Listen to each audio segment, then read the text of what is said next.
ചേക്കിഴ സ്വാമിയുടെ പെരിയ പുരാണത്തിലെ കലിയ നയനാരുടെ കഥയാണ് അടുത്തതായി നാം കാണുന്നത്. കലിയ നയനാർ ഒരു എണ്ണ കച്ചവടക്കാരനായിരുന്നു. എണ്ണ ആട്ടുന്ന അനേകം മില്ലുകൾ അദ്ദേഹത്തിനുണ്ടായിരുന്നു. ഈ മില്ലുകളിൽ നിന്ന് കിട്ടുന്ന എണ്ണ വിറ്റ് അദ്ദേഹം ധനം ഒരുപാട് സമ്പാദിച്ചിരുന്നു. അങ്ങനെ വലിയ ധനികനായ കലിയ നയനാർ തൻ്റെ ജന്മദേശമായ തിരുവൊറ്റിയൂർ എന്ന് പറഞ്ഞൊരു സ്ഥലം, അവിടെ ഒരു ശിവക്ഷേത്രമുണ്ട്. തിരുവൊറ്റിയൂർ എന്ന സ്ഥലം ഇന്നത്തെ ചെന്നൈ നഗരമാണ്. അവിടെ ഒരു ശിവക്ഷേത്രമുണ്ട്. ആ ശിവക്ഷേത്രത്തിൽ കെടാവിളക്കുകൾ എപ്പോഴും കത്തിക്കൊണ്ടിരിക്കാം. ക്ഷേത്രത്തിൻ്റെ അകത്തും പുറത്തും കെടാവിളക്കുകൾ കത്തിക്കൊണ്ടിരിക്കാം. ഈ കെടാവിളക്കുകൾ എപ്പോഴും കത്തിക്കുന്നത് നമ്മുടെ കലിയ നയനാരാണ്. എല്ലാ ദിവസവും അതിൽ എണ്ണയൊഴിച്ച് കെടാവിളക്കുകളായിട്ട് അവ നിരന്തരം കത്തിക്കൊണ്ടിരിക്കും.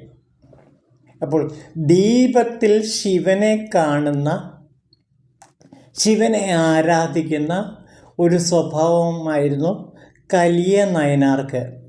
ദീപം എന്നുള്ളത് ആ പ്രകാശമാണ്, ശിവപ്രകാശമാണ്.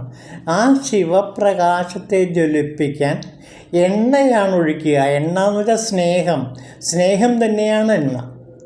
ആ സ്നേഹമാകുന്ന എണ്ണയുടെ പ്രതീകാർത്ഥം ശിവസ്നേഹം എന്നാണ്.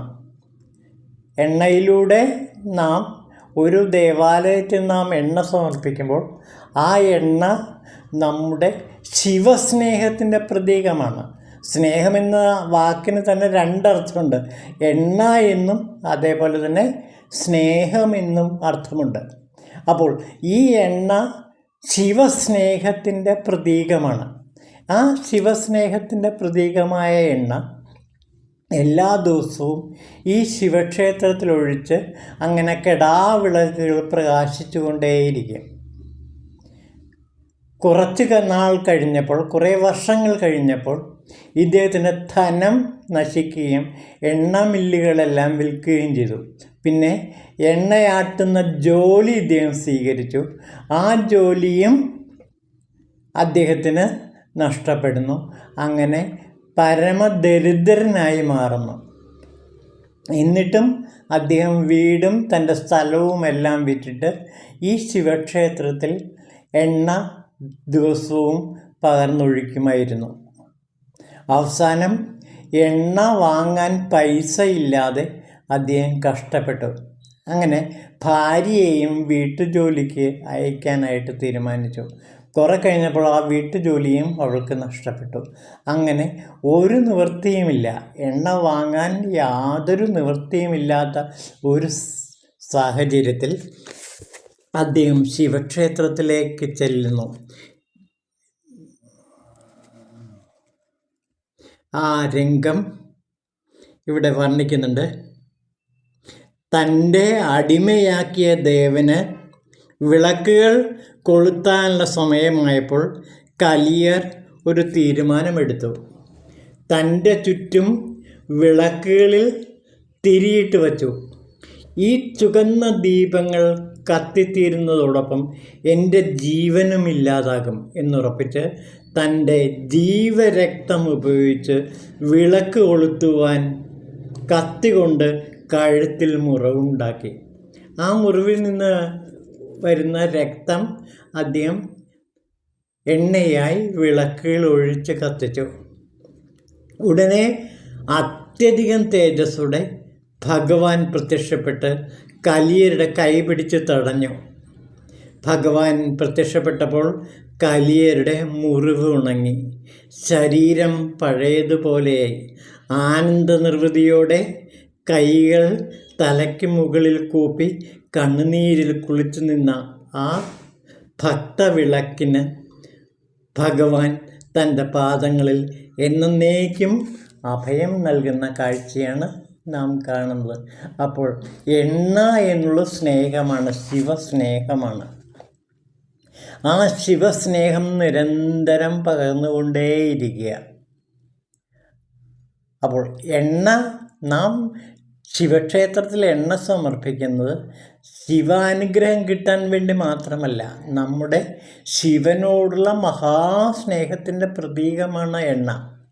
സ്നേഹത്തിന് ഒരു പ്രതീകം വേണമല്ലോ. സ്നേഹം നമുക്ക് എങ്ങനെയാണെന്ന് അളക്കാൻ കഴിയില്ല.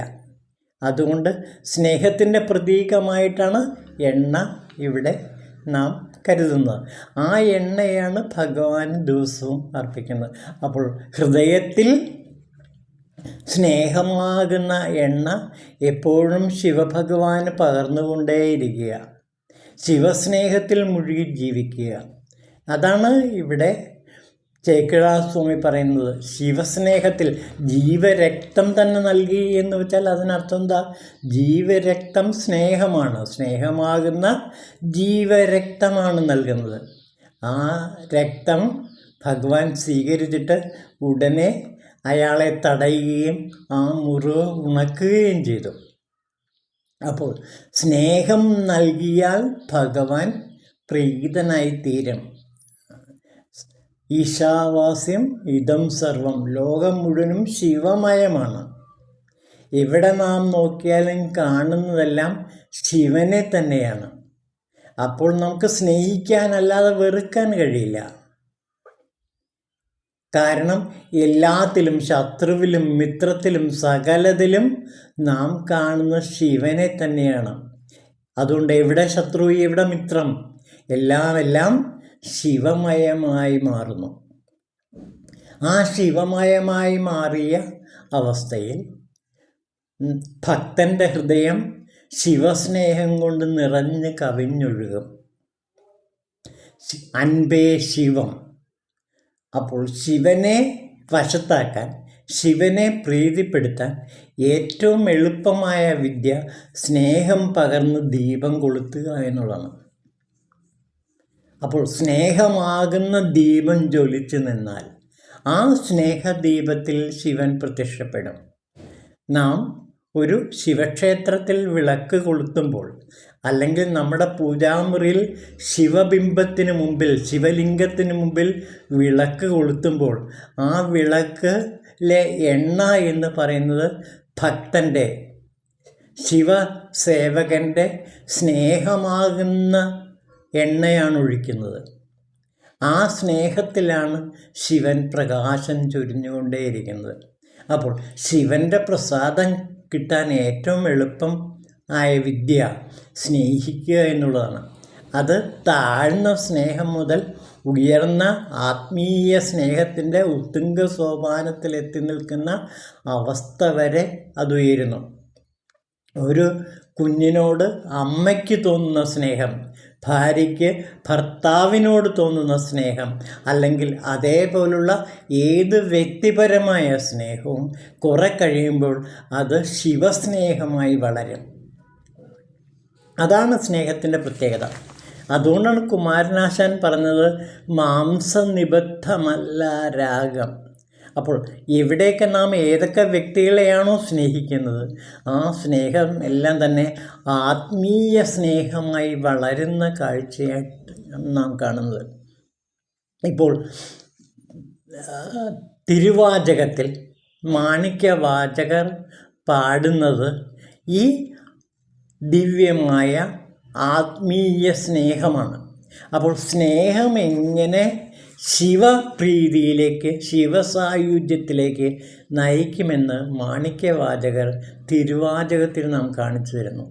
ഇവിടെയും ഈ കഥയിലും കലിയ നയനാരുടെ കഥയിലും നാം കാണുന്നത് സ്നേഹമാകുന്ന എണ്ണ പകർന്ന്, ജീവരക്തമാകുന്ന ആ സ്നേഹം പകർന്ന് ശിവപ്രസാദത്തിലേക്ക്, ശിവസായുജ്യത്തിലേക്ക് എത്തി നിൽക്കുന്ന കഥയാണ് നാം കാണുന്നത്.